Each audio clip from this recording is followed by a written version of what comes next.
सबसे पहले तो thank you so much world champion. और यहाँ पर आप लोग इरफान को एक वेलकम देना चाहेंगे क्या? स्टेडियम में बीट सुनाई देती। शुक्रिया शुक्रिया, thank you Aditi, good to be here. हाँ, बहुत अच्छा लग रहा है। और ये जब बीट्स चल रही थी ना, हाँ, तब मुझे याद आया डरबन का वो होटल, जब हम बड़ा मैच ऑस्ट्रेलिया को हरा के वापस जा रहे थे। सेमीफाइनल मैच था 2007 में, सेम भंगड़ा चल रहा था। उसके बाद हमारी नेशनल एंथम भी हुई थी। पूरा होटल एकदम सीधा खड़ा हुआ था। वो आखिर में था, लेकिन उससे पहले जो डांस था, ये बिल्कुल वैसा ही माहौल बना के रखा हुआ है। लाइटें थी, लोग थे, ताली बजा रहे थे, भंगड़ा गा रहे थे। वो बिल्कुल पुरानी यादें आपने एकदम ताजा कर दी। और इतने इमोशनल हो रहे हैं आप इरफान। नहीं, वो आंखों का पानी है। नहीं, इरफान इमोशन शो नहीं करते, क्रिकेट फील्ड पर शो करते थे, लेकिन अब थोड़ा सा स्टोइक हो गए इरफान। नहीं, बिकॉज बहुत जबरदस्त वो हमारे जो पल थे वो बड़े ज़बरदस्त थे।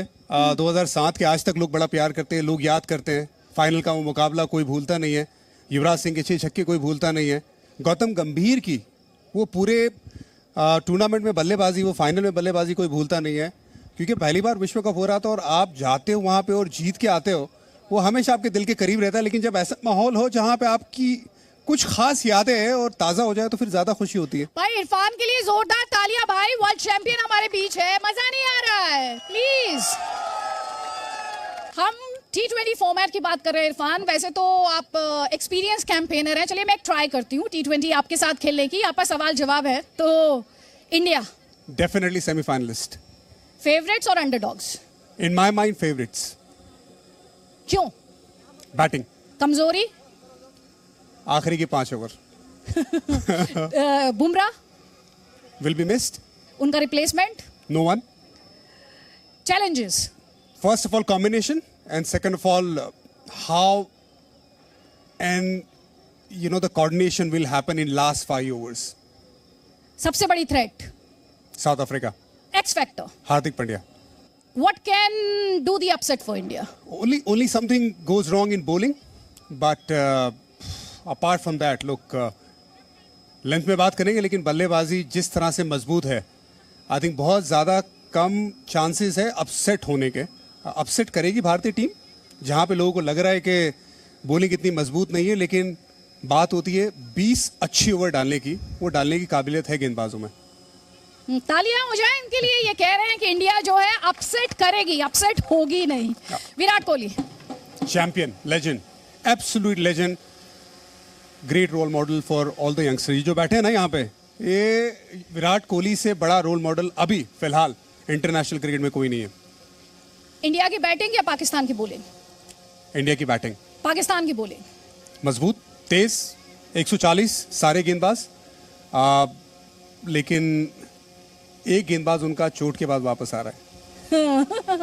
शाहीन अफरीदी चोट के बाद वापस आ रहे हैं, तो उनको टाइम लगेगा।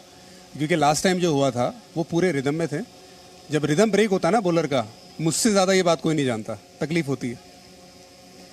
क्राउड? प्यार, ये नजर आ रहा है ना, ये जो फैंस है, ये गेम चलाते हैं, ये गेम चलाते हैं। और दुनिया में स्पेशली जो हमारा अभी मुल्क का, हमारी इंडियन टीम का डंका, इंडियन क्रिकेट का डंका जो बज रहा है, उसमें सबसे बड़ा हाथ इनका है, फैंस का। और ये सबसे बड़े स्टेक होल्डर और बहुत प्यार करते हैं। मैं रिटायर हो चुका हूँ 2018 में, लेकिन अभी भी वो प्यार मौजूद है, जो देख के बड़ा अच्छा लगता है। तो चलिए तालियां इस बार आपके लिए। आपके खुद के लिए। मजा नहीं आ रहा? आप खुद को प्यार नहीं करते हैं क्या? Come on guys, come on. अभी उन्होंने इंडिया जीतेगा की बात की। स्टेडियम में कौन सी चांट जो आपकी फेवरेट है? India India India India India India. ये हम जब मैच नहीं भी खेलते थे ना, हमें कहा जाता था, अब इमेजिन करिए मैच से पहले ना अपनी गेंदबाजी, अपनी बॉलिंग, अपनी बैटिंग, अपनी फील्डिंग, सामने वाले बल्लेबाज, सामने वाले गेंदबाज, थोड़ा विजुलाइज करने को बोलते थे। जब वो विजुलाइज करते थे तो ये जो आवाज़ है ना, वो कानों में गूंजती थी। ये सच बात है। तो 1.3 बिलियन होप्स प्रेशर बनाती है, दबाव बनाती है, या जोश भरती है? ताकत है, ताकत बढ़ाती है, मसल्स हमारे दिखाती है। इमेजिन करिए मैच चल रहा है और ये फैंस ना हो। हमने देखा ना 2 साल कोविड में क्या हुआ, क्या था। मतलब ऐसा लग रहा था बारात है लेकिन म्यूजिक नहीं है। भाई ये क्या कह रहे हैं, बारात है बाराती नहीं है। अगर आज क्रिकेट की बात हो रही है, स्टेडियम की बात हो रही है, इतना क्वाइट होता है क्या स्टेडियम? अगर अब बात करें इस वर्ल्ड T20 की, T20 वर्ल्ड कप की कहना चाहिए, इसमें आपको इंडिया फेवरेट्स क्यों लगते हैं? देखिए, पहली मैच को ही ले लेते हैं। अगर पाकिस्तान की बल्लेबाजी और हमारी बल्लेबाजी का कंपैरिजन करते हैं, उनका एक भी बल्लेबाज 140 के ऊपर स्ट्राइक रेट से खेलता नहीं है टॉप 7 में। हमारी शुरुआत ही 140 से होती है। रोहित शर्मा का स्ट्राइक रेट 140 है, 138 विराट कोहली का है, जो इतने सारे रन बनाने के बावजूद है। एग्जैक्टली। और उसके बाद हमारे पास दो बल्लेबाज ऐसे हैं जिनका स्ट्राइक रेट 150 के ऊपर जाता है, हार्दिक और सूर्या कुमार यादव, राइट? सो अगर आप मैन टू मैन मार्किंग भी करेंगे तो हम बहुत आगे हैं। और उस वजह से अब बात सिर्फ रहती है वो पहला मैच आप जाओ, जीतो, मोमेंटम लेके आओ। और जब मोमेंटम आपके पास आता है ना, ये खतरनाक बल्लेबाज यूनिट सामने कोई भी गेंदबाजी हो ना यार, बैकफुट पे तो आएगा, डरेगा, एक बार तो डरेगा कि 140 से तो सारे ही खेल रहे। खेल राहुल का 140 का स्ट्राइक रेट आप देख लीजिए, सारे बल्लेबाज उठा के देख लीजिए। अभी तो हम बात कर रहे ऋषभ पंत के 11 में जगह नहीं बन रही है। वो ऐसा बल्लेबाज है कि अगर वो चल पड़ा ना जिस दिन, वो फिर अगले 10 साल पीछे T20 क्रिकेट में देखेगा नहीं मुड़ के। सो बहुत मजबूत बल्लेबाजी यूनिट है। दूसरी बात, ये सारे फैंस एक थोड़ी नर्वसनेस रहती जरूर है, तो सबके जहन में होगा कि पिछली बार उन्होंने हमें हराया था, हमारा मोमेंटम गया था। और क्वेश्चन था कि अब जब ये गेम होगा, इरफान आप तो वहाँ पे कमेंट्री कर रहे होंगे, आप नर्वस होंगे। और दूसरा, इंडिया का आईसीसी टूर्नामेंट्स में एक अच्छा रिकॉर्ड है पाकिस्तान के खिलाफ, पर अभी हमने हाल फिलहाल में देखा है पाकिस्तान इंडिया के खिलाफ अच्छा करने लगा है। बिल्कुल, 2 मैच जीते हैं, एक एशिया कप में जीते, एक पिछली बार वर्ल्ड कप में जीते थे। हमने उनको एक एशिया कप में मैच हराया। लेकिन मेरा ये पर्सनल मानना है, देखिए T20 क्रिकेट में मार्जिन बहुत कम होता है, 2 टीमों के बीच में गैप कम होता है, क्योंकि छोटा फॉर्मेट है। बड़ा फॉर्मेट होता है तो इंडिया पाकिस्तान का कंपैरिजन कोई भी नहीं है। इंडियन क्रिकेट बहुत आगे है। छोटा फॉर्मेट मौका देता है किसी भी टीम को चैलेंज करने का। अगर उनकी बल्लेबाजी यूनिट देखें, बीच में कोई भी नहीं है। बाबर आजम और रिजवान को आप निकाल दो, फिर देखो मजा। फिर उनके पास कोई ऐसा बल्लेबाज नहीं है कि आप बोलेंगे यार ये मैच जिताएगा। इक्का दुक्का एक मैच तो कोई भी जिताएगा अगर वो खेलता रहता है। जाहिर सी बात है, इंटरनेशनल वो भी क्रिकेट खेल रहे हैं, लेकिन जितनी मजबूती आपके पास है और जो हालात पिछले हुआ था, उसमें फ़र्क ये है कि मैं ये मान रहा हूँ कि ये जो पहला मैच 23 तारीख को होगा, वहाँ पे सिर्फ इंडिया जीतेगी नहीं, कन्विंसिंग तरीके से जीतेगी। वाओ, आमीन। आमीन आमीन।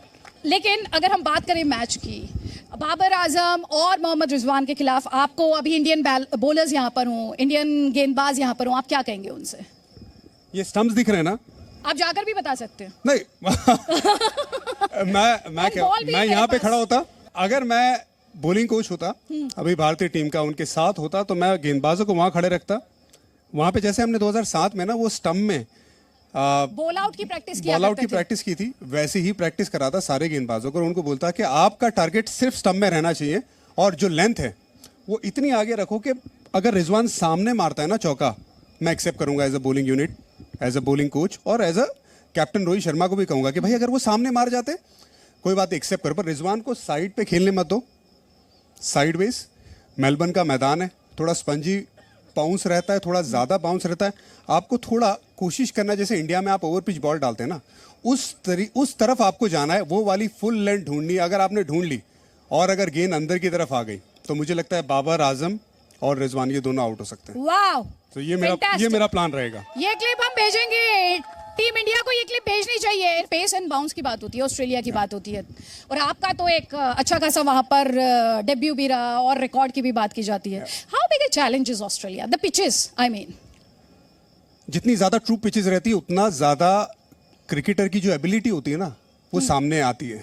अगर वो अच्छा है तो वो दिख जाएगा, अगर वो अच्छा नहीं है तो भी दिख जाएगा, क्योंकि ट्रू पिचेस रहती है। आपके पास अगर स्लो पिच है, आपके पास गेंद रुक के आती है, तो फिर जो एवरेज क्रिकेटर है वो अबव एवरेज बनने के उसके चांसेस रहते हैं, क्योंकि अगर वो रास्ता ढूंढता है तो फिर वो काम कर लेता है। लेकिन ट्रू पिचेस पे आपके पास छुपने की जगह कोई नहीं है। ये जितने भी क्रिकेटर खेल रहे हैं वो आगे जाके ये बात को समझेंगे मैं क्या कहना चाह रहा हूँ, क्योंकि अगर आपने शॉर्ट बॉल डाला एग्जैक्टली एक तरीके से ही आएगी, ऊपर नीचे नहीं आएगी। अगर आपने आगे डाली तो आपको ऑन दी अप खेलना आता है तो आप आराम से खेल पाओगे। और अगर बतौर तेज गेंदबाज आप गेंद को लहरा सकते हो, तो आपको थोड़ी सी स्विंग, तो आपको थोड़ा सा पिच से ना वो जिप भी मिलेगी